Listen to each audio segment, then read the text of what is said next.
પ્રિય દર્શકો, એક વખત માતા લક્ષ્મી ભગવાન શ્રી હરિને પૂછે છે, હે પ્રભુ, હું જાણવા માંગુ છું કે શું પૃથ્વીલોક પર મનુષ્યોએ પૂર્વજન્મનું દેવું પણ ચૂકવવું પડે છે? અને મૃત્યુ પછી મનુષ્યનો આત્મા પોતાની સાથે કઈ કઈ વસ્તુઓ લઈને જાય છે તથા તે બધાનો પ્રભાવ મનુષ્યના મૃત્યુ પછી કઈ રીતે રહે છે? મિત્રો, ત્યારે સ્મિત સાથે ભગવાન શ્રી હરિ વિષ્ણુ કહે છે, હે દેવી લક્ષ્મી, આજે તમે જે પ્રશ્નો કર્યા છે તે સમગ્ર માનવજાતિના કલ્યાણ માટે અત્યંત મહત્વપૂર્ણ છે. હે દેવી, આ સત્ય છે કે મનુષ્યને પોતાના પૂર્વજન્મનું દેવું અવશ્ય ચૂકવવું પડે છે અને મૃત્યુ પછી પણ કેટલીક એવી વસ્તુઓ છે જે આત્માની સાથે જ રહે છે અને તેનો પ્રભાવ મનુષ્યના બીજા જન્મ પર પણ પડે છે.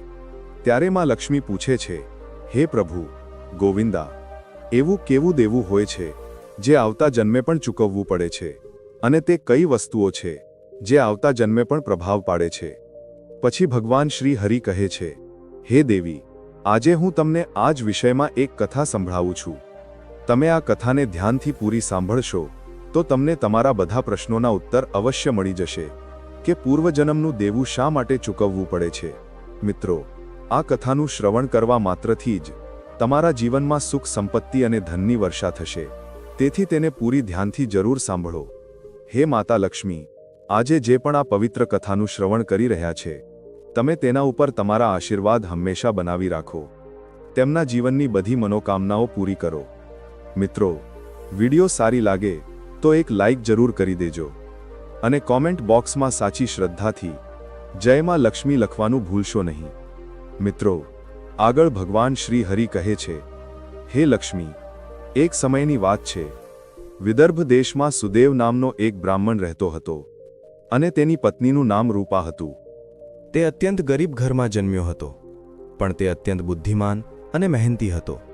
જ્યારે તે નિર્ધન હતો ત્યારે તેને ધનની વધુ લાલસા નહોતી, પણ પોતાની મહેનતના જોરે જેમ જેમ તેની પાસે ધનનો સંગ્રહ થવા લાગ્યો ત્યારે તે દિવસ રાત તે ધનને વધારવાની ચિંતામાં ડૂબેલો રહેતો.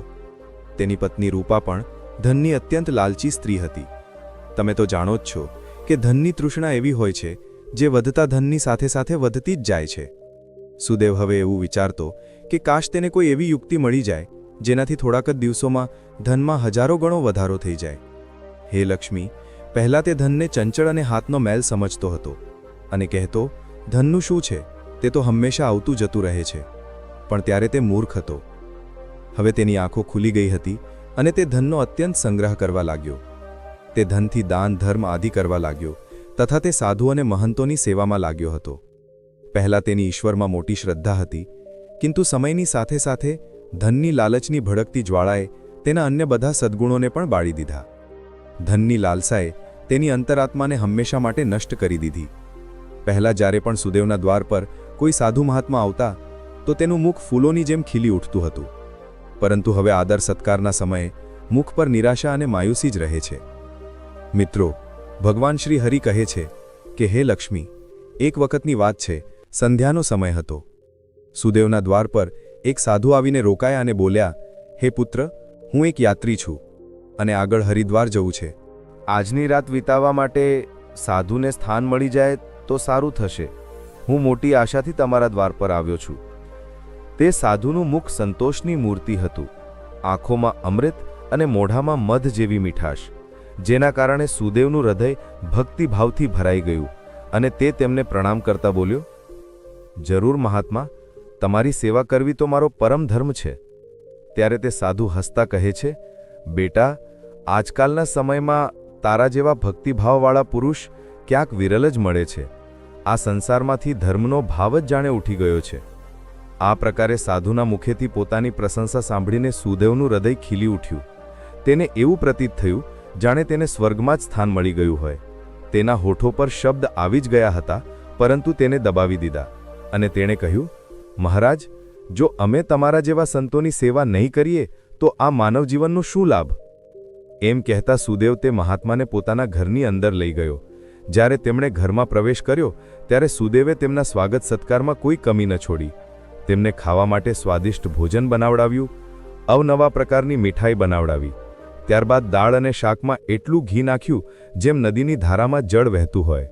ભલે સુદેવ તે મહાત્માને આટલો પૌષ્ટિક આહાર આપવાના પક્ષમાં નહોતો, પરંતુ આ મહાત્માની વાતોમાં કેટલીક એવી શક્તિઓ હતી કે તેના વર્ષો જૂના વિચાર ચંદ પળોમાં બદલાઈ ગયા, જેમ સૂકી ધરતી પર એક દિવસની વરસાદથી હરિયાળી છવાઈ જાય છે. આ ભક્તિભાવથી મહાત્માનું દિલ ખુશ થઈ ગયું. રાતભર વાતો થતી રહી, જ્ઞાન અને ભક્તિની ચર્ચાઓ ચાલતી રહી. અંતમાં સુદેવે પૂછ્યું કે મહાત્મા, તમે સાધુ કેવી રીતે બન્યા? સાધુએ હસીને ઉત્તર આપ્યો, બેટા, ઘડપણ આવી ગયું છે. હવે શું બધી ગૃહસ્થીમાં જ ફસાયેલો રહીશ? કંઈક હરિભજન પણ તો કરવું જોઈએ. ઈશ્વર કૃપાથી ઘણું ધન કમાયું છે. મારા 4 પુત્ર છે અને એક કન્યા પણ છે. હવે બધી ધન દોલત તેમને વહેંચી દીધી છે અને હવે તીર્થયાત્રાએ જઈ રહ્યો છું. ફરી થોડા સમય પછી સુદેવે સાધુ તરફ જોયું અને પૂછ્યું, તો તમે તમારું બધું જ બાળકોને આપી દીધું કે પોતાની પાસે પણ કંઈક રાખ્યું છે? ત્યારે જ સાધુએ ઉત્તર આપ્યો, બેટા, મારા હાથમાં જે આ લાઠી જુઓ છો તે અંદરથી પોલી છે. તેમાં મેં 500 સુવર્ણની મુદ્રાઓ નાખી રાખી છે.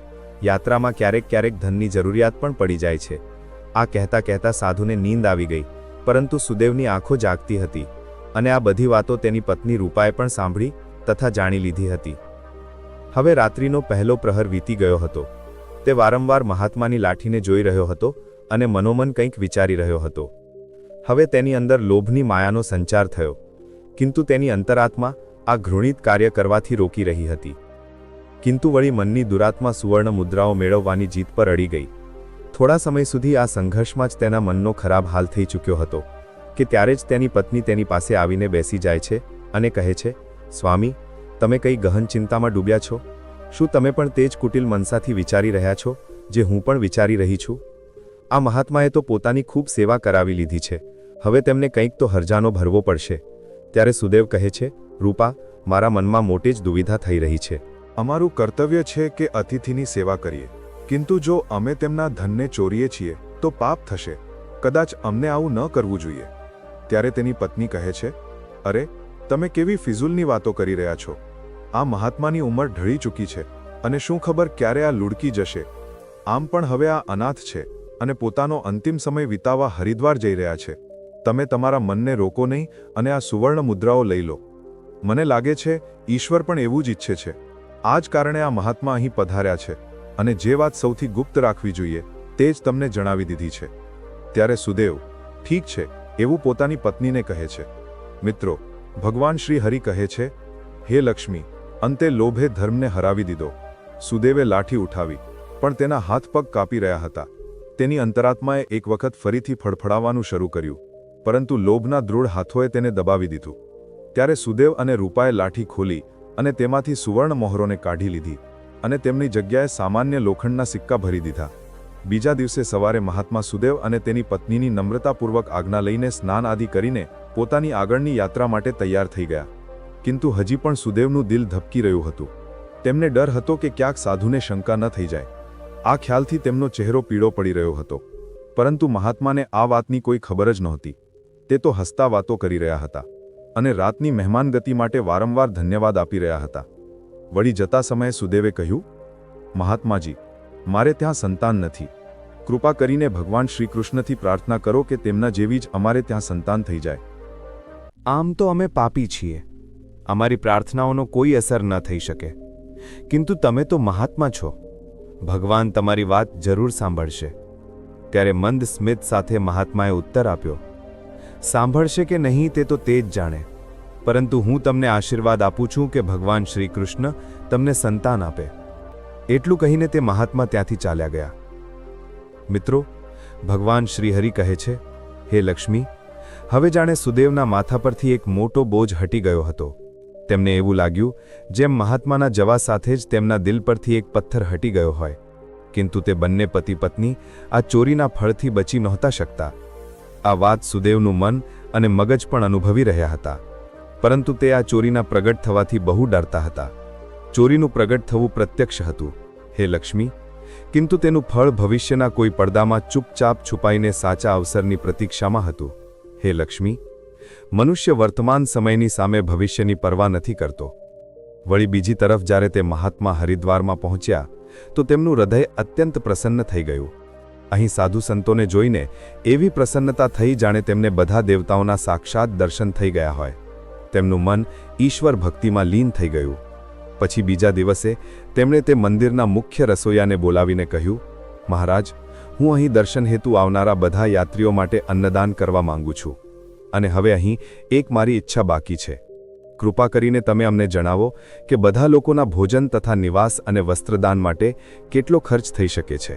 ત્યારે તે વ્યક્તિએ કંઈક હિસાબ કરતા જણાવ્યું કે મહારાજ, અન્નદાન, નિવાસ અને વસ્ત્રદાન અને અન્ય બધા પ્રકારના કાર્યો માટે કુલ 400 સુવર્ણ મુદ્રાઓ લાગી શકે છે તથા 10 થી 20 ઓછી વધતી પણ લાગી શકે છે.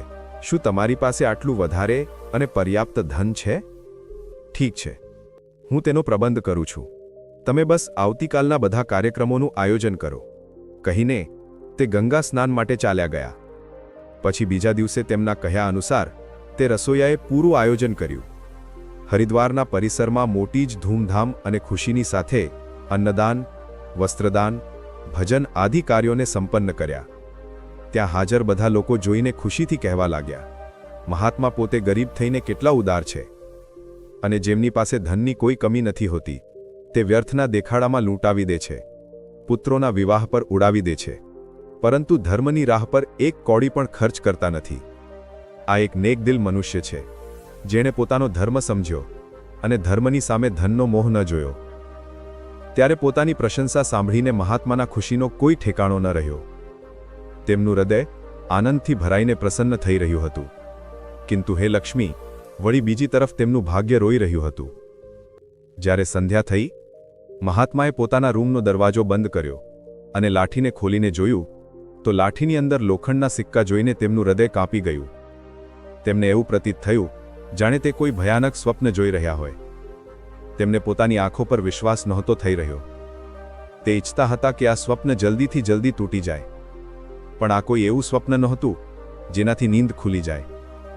તેણે વારંવાર પોતાની આંખો ચોડીને જોયું, પણ સિક્કા ત્યાં જ હતા. હવે તે મહાત્માને થોડી જ વારમાં રસોઈયાઓને હિસાબ કરીને તેમનું ધન પાછું આપવાનું હતું. તેણે વિચાર્યું, હવે શું થશે? અપમાનની છબી તેની આંખોની સામે ખેંચાઈ ગઈ અને કહેવા લાગ્યા, હે પ્રભુ, તમે મને ક્ષમા કરો. અને મહાત્મા કાંપતા ઊભા થઈ ગયા. તેમને અપમાનનો ખ્યાલ અપમાનથી પણ વધારે ડરામણો લાગી રહ્યો હતો. હવે તેમનામાં તેને સહન કરવાની શક્તિ નહોતી. તેઓ થોડીવાર સુધી વિચારતા રહ્યા અને તેમણે અચાનકથી દરવાજો બંધ કરી દીધો, અને સાથે જ ઉમ્મીદોના દ્વાર પણ બંધ થઈ ગયા. મહાત્માએ ખાટલાના દોરડાને કાઢ્યા અને તેમને છતથી લટકાવી દીધા. હવે મોત દરવાજા પર ઊભી હતી કે ત્યારે જ મહાત્માની અંતરાત્માએ ઉપદેશ આપ્યો, આ તું શું કરી રહ્યો છે? આત્મહત્યા સૌથી મોટું નિંદનીય કર્મ છે. આવું ન કર. પણ નિરાશાએ ચારે તરફથી હરાવી દીધા. મહાત્માનો ચહેરો મૃત વ્યક્તિની જેમ સફેદ પડી ગયો હતો. ત્યારે તેણે ખાટલા પર ઊભા થઈને પોતાની ગરદનમાં ફંદો નાખ્યો અને કાંપતા પગથી ખાટલાને ઠોકર મારી દીધી. તે મહાત્મા ફાંસી પર ઝૂલી ગયો અને તેનું મોત થઈ ગયું. જ્યાં સવાર બહુ સુખપૂર્વક શાંત હતી, પણ કોને ખબર હતી કે સાંજ આટલી દુઃખદ હશે. થોડા જ સમય બાદ આ ઘટનાનું ચારે તરફ બોલબાલો થયો. આ બધું જોઈને તે રસોઈયાએ જ મહાત્માના અંતિમ સંસ્કાર કર્યા અને ફરીથી ભગવાનનું નામ લઈને પોતાના કામમાં લાગી ગયો. મિત્રો, ભગવાન શ્રી હરિ કહે છે, હે લક્ષ્મી, તે મહાત્મા તો મરી ગયા, પણ તેમના આશીર્વાદ હજી પણ જીવિત હતા. 1 વર્ષની અંદર જ ચોર બ્રાહ્મણ સુદેવના ઘરમાં એક પુત્રનો જન્મ થયો. આ અવસર પર સુદેવ એટલા પ્રસન્ન હતા જાણે સમગ્ર સંસારનું ધન તેને મળી ગયું હોય. હવે તો અંધારા ઘરમાં પ્રકાશ છવાઈ ગયો હતો. તેમના પગ ધરતી પર નહોતા પડતા. તેણે બાળકનો નામકરણ સંસ્કાર મોટી જ ધૂમધામથી કર્યો. આ ઉત્સવના અવસર પર એક નગર ભોજ આપવામાં આવ્યો. તે દિવસે સુદેવે પોતાની આખી જિંદગીની કંજૂસી કાઢી નાખી અને ધનને પાણીની જેમ વહાવ્યું, અને બાળકનું નામ આત્મદેવ રાખવામાં આવ્યો. જેમ જેમ તે આયુમાં વધતો જતો, સુદેવની કામનાઓ પાંખો પ્રસરી રહી હતી. આત્મદેવ બહુ જ સુશીલ અને ભગવાનનો ઉપાસક બાળક હતો. તેની તીક્ષ્ણ બુદ્ધિ જોઈને આશ્ચર્ય થતું હતું. લોકો કહેતા હતા કે આ કુળનું નામ વધારશે. સુદેવ આ સાંભળીને ફૂલ્યો નહોતો સમાતો. તેની શરારતો અને ચંચળતાને જોઈને તેમનો પ્રેમ હજી પણ વધતો જતો હતો. આ જ પ્રકારે 6 વર્ષ વીતી ગયા. આત્મદેવ શિક્ષા ગ્રહણ કરવા હેતુ આશ્રમમાં ગયો. ત્યાં પણ તેના ગુણોનો વિકાસ થવા લાગ્યો. તે હંમેશા પોતાની કક્ષામાં અવ્વલ આવતો હતો. સુદેવ આ જોઈને ઈશ્વરનો ધન્યવાદ કરતો હતો. પરંતુ ક્યારેક ક્યારેક જ્યારે તેમને તે મહાત્મા સાથેના પોતાના દુર્વ્યવહારનું યાદ આવતી, તો તેમના દિલમાં ચુભન થતી અને તેમની આત્મા પર એક અજાણ્યો ડર છવાઈ જતો હતો. તેમને વારંવાર પોતાના ઉપર ગુસ્સો આવતો હતો. તે અવારનવાર મનોમન દુઃખી થતા રહેતા અને મનોમન કહેતા કે મારી બુદ્ધિ કેવી ખોટી હતી, મેં આવી મૂર્ખતા શા માટે કરી હશે. પણ વીતેલો સમય તેમના હાથમાં નહોતો આવી શકતો. તેમણે સુવર્ણની 500 મોહરોને એક લાલ વસ્ત્રમાં બાંધીને સંદૂકમાં રાખી દીધી અને આ નિશ્ચય કર્યો કે તે મહાત્માને પાછી આપી દેશે. પછી તેમણે મહાત્માની શોધ શરૂ કરી દીધી. ઘણા લોકોને મોકલ્યા, પરંતુ તે મહાત્મા સુધી નહોતા પહોંચી શક્યા. એટલો સમય વીતી ગયો કે હવે સુદેવ તે ઘટનાને ભૂલી ગયા હતા, પરંતુ તે સુવર્ણ મુદ્રાઓ હજી પણ એક લાલ વસ્ત્રમાં લપેટાયેલી તે જ સંદૂકમાં પડી હતી. મિત્રો, ભગવાન શ્રી હરિ કહે છે, હે લક્ષ્મી, સમય પસાર થતો ગયો અને આત્મદેવ હવે 20 વર્ષના થઈ ગયા હતા. સાથે જ તેને એક બીમારીએ પકડી અને આત્મદેવના ઈલાજમાં ઘણું ધનનો ખર્ચ થઈ રહ્યો હતો. ફરી એક દિવસ અચાનક સુદેવ પોતાની પત્ની રૂપા અને પુત્ર આત્મદેવની સાથે હરિદ્વાર માટે નીકળી પડ્યા. ત્યાં પહોંચીને તે એક સરાઈમાં રોકાયા. ત્યાં સુદેવને ખબર પડી કે તેમના પુત્ર આત્મદેવનો વ્યવહાર સાધુઓ જેવો થઈ રહ્યો છે. તેના અંદર વૈરાગ્ય આવી રહ્યો છે. તે દિવસ રાત સાધુઓના ડેરામાં સમય વિતાવતો અને જ્યારે પણ કોઈ દીન દુઃખી કે ગરીબને જોતો તેની મદદ કરતો હતો. આ જોઈને સુદેવ બહુ પરેશાન થતા હતા, પણ તે કંઈ કરી નહોતા શકતા. આત્મદેવ તેમની એકમાત્ર સંતાન હતી. તેનું મુખ જોઈને સુદેવનો ક્રોધ શાંત થતો. તે બહુ વિચારતા હતા, પરંતુ આત્મદેવના આ સ્વભાવનું કારણ તેમને સમજાતું નહોતું. ફરી બીજા દિવસે સંધ્યા સમયે આત્મદેવ ભજન કરીને પોતાના સરાઈ તરફ પાછો ફરી રહ્યો હતો કે રસ્તામાં એક વૃદ્ધ માણસ તેને રડતો મળ્યો. ત્યારે આત્મદેવે આશ્ચર્યથી પૂછ્યું, ભાઈ, શા માટે રડો છો? ત્યારે તે વૃદ્ધ કહેવા લાગ્યો, બેટા, શું કહું, કહેતા લજ્જા આવે છે. જો તું જાણવા જ માંગે છે તો સાંભળ. હું ગંગાજીમાં ડૂબીને પોતાનું જીવન સમાપ્ત કરવા જઈ રહ્યો છું, કારણ કે મને વ્યાપારમાં ખોટ થઈ છે અને મારા માથે બહુ મોટું દેવું છે. વેપારમાં પણ નુકસાન થયું છે અને દેવું પણ છે. આત્મદેવ કહે છે, પણ આ તો નાનકડી વાત છે. તે વૃદ્ધ વ્યક્તિએ અજીબો ગરીબ નજરોથી આત્મદેવ તરફ જોતા કહ્યું, મારે મારું દેવું ચૂકવવાનું છે, નહીં તો મારી પાસે આત્મહત્યા કરવા સિવાય કોઈ વિકલ્પ જ નથી. ત્યારે આત્મદેવ થોડીવાર સુધી ચૂપ રહ્યા. આ મૌન તે દુર્ભાગ્યશાળી વૃદ્ધ વ્યક્તિ માટે એક ઉમ્મીદ બની રહ્યું હતું. તેના આંસુ થંભી ગયા અને પછી આત્મદેવે પૂછ્યું કે, મહારાજ, તમને કેટલા ધનની જરૂરિયાત છે? કૃપા કરીને તમે અમને જણાવો. મિત્રો, જ્યારે માણસ નિરાશ, હતાશ હોય છે, ત્યારે તેને દરેક પગલે ઉમ્મીદ નજર આવે છે. તે વૃદ્ધ વ્યક્તિએ હિસાબ લગાવીને જવાબ આપ્યો અને કહ્યું કે, મારા માથે લગભગ 500 સુવર્ણ મુદ્રાઓનું દેવું છે. આત્મદેવ ફરીથી થોડીવાર માટે ચૂપ રહ્યા. પછી તેમણે કહ્યું, મહારાજ, તમે ચિંતા ન કરો. તમે બસ આ જ ગંગાના કિનારે મારી પ્રતીક્ષા કરો. બસ હું હમણાં પાછો આવું છું. તમારા માટે હું ક્યાંકથી ધનનો સંગ્રહ કરી લાવું છું. ત્યારે વૃદ્ધ માણસે કહ્યું, બેટા, અહીં નજીકમાં જ મારી એક ધર્મશાળા છે, તું ત્યાં જ આવી જા. તે જ સમયે આત્મદેવ ભાગતા પાછા સરાઈમાં આવી પહોંચ્યા. તે સમયે તેના હૃદયમાં હલચલ મચી ગઈ હતી. તેનું ચિત્ત વ્યાકુળ હતું. તે ઈચ્છતો હતો કે જેટલી જલ્દી થઈ શકે વૃદ્ધ બાબાનું સંકટ દૂર કરી દે. તેને એક દિવ્ય શક્તિએ વિશ્વાસ અપાવ્યો હતો કે આ વૃદ્ધ બાબાની સહાયતા કરવી મારો ધર્મ છે. તે એક વિશેષ ભાવુકતાની સાથે પોતાની સરાઈ પર પહોંચ્યો. ત્યારે તેના માતા અને પિતા બંને ક્યાંક બહાર ગયા હતા. હવે આત્મદેવનો રસ્તો સાફ થઈ ગયો હતો. તેણે સંદૂક પર જે તાળું લાગેલું હતું તેને એક પથ્થરથી તોડી દીધું. ફરીથી સંદૂકને ખંખોળવાનું શરૂ કરી દીધું. નિરાશાએ પોતાની જગ્યા બનાવી લીધી હતી, પરંતુ આશાએ બંધન બાંધી દીધા હતા. ત્યારે અચાનક આશાની એક કિરણ નજર આવી.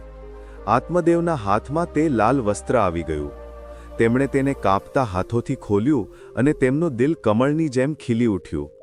તે રૂમાળમાં પૂરી 500 સુવર્ણ મુદ્રાઓ હતી. આ તે જ સોનાની મુદ્રાઓ હતી જેને સુદેવે ક્યારેક એક મહાત્મા પાસેથી ચોરી હતી. જ્યારે મુદ્રાઓની ગણતરી કરી તો તે પૂરી 500 જ નીકળી. આત્મદેવનું દિલ પ્રસન્નતાથી ભરાઈ ગયું અને તેણે તે મુદ્રાઓ પોતાના ખિસ્સામાં નાખી અને વસ્ત્રને પાછું સંદૂકમાં રાખી દીધું. તથા અતિ ઉત્સાહની સાથે તે જ વૃદ્ધ બાબા પાસે જઈ પહોંચ્યો અને તેમને તે મુદ્રાઓ આપી. મિત્રો, ભગવાન શ્રી હરિ કહે છે, હે લક્ષ્મી, તમારા પહેલા પ્રશ્ન અનુસાર હર વ્યક્તિને પૂર્વજન્મનું દેવું ચૂકવવું જ પડે છે. આ તે જ રસોઈયા વૃદ્ધ બાબા છે જેમણે તે મહાત્માનું અન્નદાન અને ભંડારાનું આયોજન કર્યું હતું. કિંતુ તેમના આત્મહત્યા કરવાના કારણે તેમના જ ધનની હાનિ થઈ હતી અને આત્મદેવ તે જ મહાત્મા છે જે સુદેવના ઘરમાં જન્મ લઈને પોતાનું દેવું ચૂકવીને મુક્ત થયો છે. હે લક્ષ્મી, હવે આગળ સાંભળો. હોનીને કંઈક બીજું જ મંજૂર હતું. જ્યારે આત્મદેવ પાછો ફર્યો તો તેના મનમાં એક અનોખી શાંતિ હતી, જાણે કે તેનો જન્મ આ જ કાર્યને પૂર્ણ કરવા હેતુ થયો હતો. હવે તેની બીમારીએ તેના જ પ્રાણોની આહુતિ લીધી. વળી જ્યારે બીજા દિવસે સવારે આ વાત સુદેવ અને રૂપાને ખબર પડી કે તેમનો પુત્ર મૃત્યુને પ્રાપ્ત થઈ ચૂક્યો છે, આ દુઃખના કારણે તેમનું હૃદય અત્યંત પીડાથી ભરાઈ ગયું અને નિરાશાની સાથે તેમણે પણ પોતાના પ્રાણોનો ત્યાગ કરી દીધો. જ્યારે તે ત્રણેયનું મૃત્યુ થયું તો તે જ રસોઈયાએ તેમના અંતિમ સંસ્કાર કર્યા. હે લક્ષ્મી, જ્યારે તે ત્રણેયની આત્માઓને યમરાજના દરબારમાં લાવવામાં આવી ત્યારે યમરાજે આત્મદેવને સ્વર્ગમાં મોકલી દીધો. વળી બીજી તરફ બ્રાહ્મણ સુદેવ અને તેની પત્ની રૂપાને ઘોર નરકમાં નાખી દેવામાં આવ્યા. ત્યારબાદ તે બંનેને જ અપંગ બનાવીને ધરતીલોક પર કૂતરાના રૂપમાં જન્મ લઈને પાછા મોકલી દેવામાં આવ્યા. જે પણ મનુષ્ય પોતાના જીવનમાં દેવું નથી ચૂકવતા તેમને જન્મ જન્માંતર સુધી કષ્ટ ભોગવવા પડે છે. એટલે મનુષ્યએ ક્યારેય પણ કોઈ પણ પ્રકારનું અહેસાન અને દેવું ચૂકતે કરવા જોઈએ. મિત્રો, ભગવાન શ્રી હરિ કહે છે, હે લક્ષ્મી, તમારા બીજા પ્રશ્ન અનુસાર મૃત્યુ પછી પણ 5 એવી વસ્તુઓ છે જે શરીરનો સાથ નથી છોડતી અને મૃત્યુ પછી પણ તે આત્માની સાથે જ રહી જાય છે. એટલે મૃત્યુ પછી જ્યારે આત્મા બીજા શરીરમાં પ્રવેશ કરે છે તો આ વસ્તુઓ આત્માની સાથે તે નવા શરીરમાં પ્રવેશ કરી જાય છે. કામના, ઈચ્છા તે પહેલી વસ્તુ છે જે મનુષ્યના મૃત્યુની સાથે જ રહે છે અને આવતા જન્મે પણ તેની સાથે રહી જાય છે. કર્મ, મનુષ્ય આ જીવનમાં પુણ્ય કર્મ અને સારા કર્મ કરે છે તો આવતા જન્મે પણ તે મનુષ્યને સુખ, શાંતિ અને સમૃદ્ધિની પ્રાપ્તિ થાય છે. વળી જો તે મનુષ્ય ખરાબ કર્મ કે કુકર્મ કરે છે તો આવતા જન્મે તે મનુષ્યને નર્કરૂપી જીવન વ્યતીત કરવો પડે છે. જેના કારણે આ કહેવામાં આવે છે કે કર્મની ગતિ એવી હોય છે કે જે 7 જન્મો સુધી પીછો નથી છોડતી. વાસના, વાસના પણ કામનાનો જ એક પ્રકાર છે. વાસના એક એવી વસ્તુ માનવામાં આવે છે જેનો કોઈ પણ અંત નથી. મૃત્યુની ચોખટ પર આવેલા લોકો પણ વાસનાથી મુક્ત નથી થઈ શકતા. આ સાંસારિક સુખની ચાહત અને કામની ઈચ્છા વાસના કહેવાય છે. મન શાંતિ અને જ્ઞાન જ એકમાત્ર વસ્તુ છે જે વાસનાથી મુક્તિ અપાવી શકે છે. સ્મૃતિ અથવા જ્ઞાન, બુદ્ધિ. બુદ્ધિમાન મનુષ્ય હંમેશા જ બુદ્ધિમાન અને વિવેકશીલ રહે છે, જેના કારણે તેમને જલ્દી મુક્તિની પ્રાપ્તિ થાય છે. દેવું, કર્જ એક એવી વસ્તુ છે જે મનુષ્યના મર્યા પછી પણ તેનો પીછો નથી છોડતી. જો કોઈથી દેવું લીધું છે તો તેને મરતા પહેલા જરૂર ચૂકવી દેવું જોઈએ. લીધેલું દેવું અને આપેલું દેવું જન્મ જન્માંતર સુધી તે મનુષ્યની સાથે જ રહે છે.